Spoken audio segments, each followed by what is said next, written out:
తెలంగాణ రాష్ట్రంలో అంటే ఉమ్మడి ఆంధ్రప్రదేశ్ ఉన్నప్పుడే తెలంగాణ ప్రాంతీయ పార్టీలుగా చాలా పార్టీలు పుట్టుకొచ్చాయి. అది కాలగమనంలో కలిసిపోయిన చరిత్రను మనం చూసాం.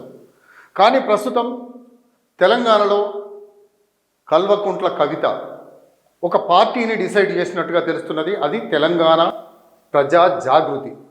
మరి ఈ పార్టీ తెలంగాణలో చరిత్రను తిరగరాస్తుందా? రాష్ట్రంలో మరో రాజకీయ పార్టీ పురుడు పోసుకొనున్నది. తెలంగాణ ప్రజా జాగృతి పేరుతో మాజీ ఎమ్మెల్సీ కల్వకుంట్ల కవిత పార్టీని ఏర్పాటు చేయనున్నారు. ఎన్నికల సంఘం వద్ద రిజిస్ట్రేషన్ కోసం దరఖాస్తు సైతం చేసుకున్నారు. త్వరలో ఎన్నికల సంఘం గుర్తింపు వస్తుందని అంచనా వేస్తున్నట్లుగా సమాచారం. ఈ నేపథ్యంలో హైదరాబాద్ శివార్లో కవిత తన పార్టీ ఎజెండాను ప్రకటించనున్నారు. రాష్ట్రంలో తెలంగాణ రాష్ట్ర సమితిని ఏప్రిల్ 27న ప్రారంభించారు. ఈ నేపథ్యంలో తెలంగాణ పేరుతో అదే ఏప్రిల్ నెలలో 27కు దగ్గర ఉండేలా 25న కవిత పార్టీని ప్రకటించనున్నారు. దీంతో కవిత పలు అంశాల్లో తన తండ్రి బాటలోనే పయనిస్తున్నట్లుగా రాజకీయ విశ్లేషకులు అంచనా వేస్తున్న పరిస్థితి అయితే నెలకొంది. తెలంగాణ రాష్ట్ర వ్యాప్తంగా అంటే తెలంగాణ రాష్ట్రంగా ఏర్పడకముందు ఆ తరువాత అనేక పార్టీలు రాష్ట్రంలో పుట్టుకొచ్చిన సంగతి తెలిసిందే. అందులో కొన్ని కాలగర్భంలో కలిసిన సంగతి కూడా తెలిసిందే. కొన్ని మాత్రం నామమాత్రంగానే ఉన్నాయి. మాజీ మంత్రి దేవేందర్ గౌడ్ కావచ్చు, ఆ దేవేందర్ గౌడ్ స్థాపించిన నవ తెలంగాణ పార్టీ ఎక్కడుందో తెలియదు.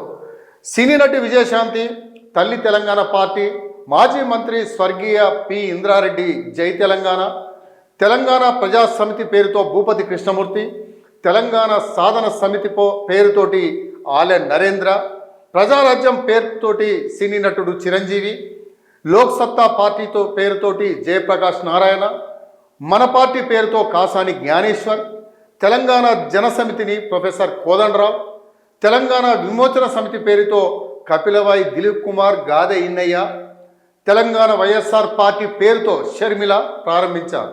ఇలా అనేక పార్టీలు రాష్ట్రంలో స్థాపించినా అవి నిలవలేకపోయినాయి అనేది నగ్న సత్యం. నామమాత్రంగా మారిన పరిస్థితి అయితే ఉంది.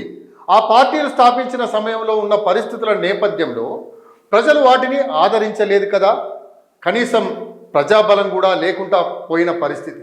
దీంతో ఆ పార్టీలు చాలా వరకు కాలగర్భంలో కలిసిపోయిన దుస్థితి.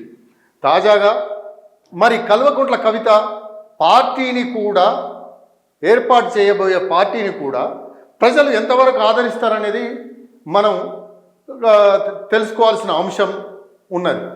మరి కవిత స్థాపిస్తున్న పార్టీ ప్రాంతీయ పార్టీగా ఉండనుంది. ఇప్పటికే బీఆర్ఎస్, కాంగ్రెస్, బీజేపీలు రాష్ట్రంలో బలంగా ఉన్నాయి.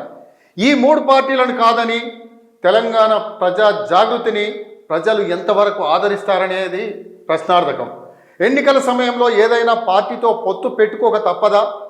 తెలంగాణలోని అన్ని ప్రాంతాల్లో తన ప్రభావాన్ని టీపీజే చూపిస్తుందా అనే సందేహాలను, అనుమానాలను పలువురు వ్యక్తం చేస్తున్నారు. కేసీఆర్ కూతురుగానే గుర్తింపు పొందిన కవిత, ఆయన వల్లే ఆమెను ఇన్నాళ్ళు బీఆర్ఎస్ నాయకులు అభిమానిస్తూ ఆదరిస్తూ వస్తున్నారు. మరి కేసీఆర్కు దూరం అయ్యాక ఆమెను ఏ కోణంలో చూస్తారు? కుటుంబ కలహాల కారణంగా పుట్టుకొచ్చిన పార్టీగా చూస్తారా, లేక ప్రజా సమస్యల పరిష్కారానికి వచ్చిన పార్టీగా చూస్తారా అనేది వేచి చూడాల్సిందే. మున్సిపల్ ఎన్నికల్లో సొంతంగా కాకపోయినా ఆల్ ఇండియా ఫార్వర్డ్ బ్లాక్ పేరుతోటి పోటీ చేస్తున్నట్లుగా ప్రకటించిన ఫలితాలు సాధించలేకపోయారు. ఆమె సాధారణ ఎన్నికల్లోనే పోటీ చేస్తారా, లేక వచ్చే ఎంపీటీసీ, జెడ్పీటీసీ, హైదరాబాద్ మున్సిపల్ ఎన్నికల్లో పోటీ చేస్తారా? వాటి ఫలితాలు ఏ విధంగా ఉంటాయనేది చర్చ జరుగుతుంది. ఇంతకు తెలంగాణ ప్రజా జాగృతిని తెలంగాణ ప్రజలు ఆదరిస్తారా లేదా అనేది వేచి చూద్దాం.